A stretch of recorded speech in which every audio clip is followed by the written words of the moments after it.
Yun. Ano, masyadong bakilid.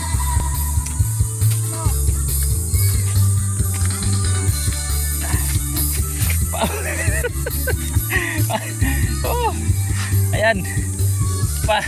Siguro mga 2 oras tayong ganito, baka hindi na natin kayang humakbang.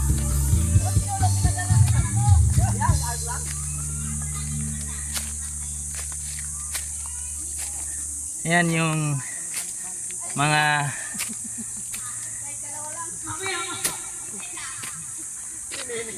yung anak ko nauna doon mga idol. Ayan ang asawa ko yun. Pare, Wilson. Kaibigan ko si paring Nunong.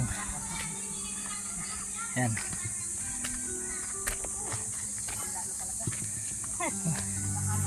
Bakit inaamin mo?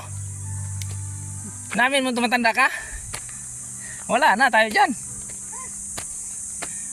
Oh, dito mga idol. Dito na kami sa tuktok. Yan pinagdigalingan na yung mga idol. Oh.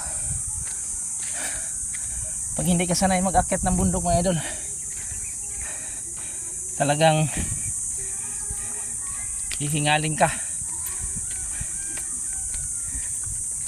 Oh, kaway-kaway kayo dyan sa sobrang init.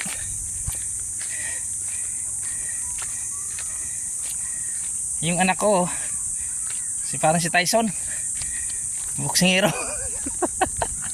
Yung asawa ko rin, ayan, pangalawa ni Tyson. Ayan mga idol, punta kami dagat mga idol. Liligo kami. Susulitin namin yung pamimista namin dito sa Batangas, kasama ligo.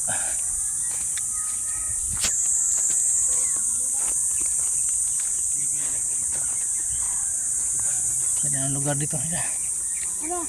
Ano? Napatay na yung kahoy. Sobrang init. Ayan yung anak ko.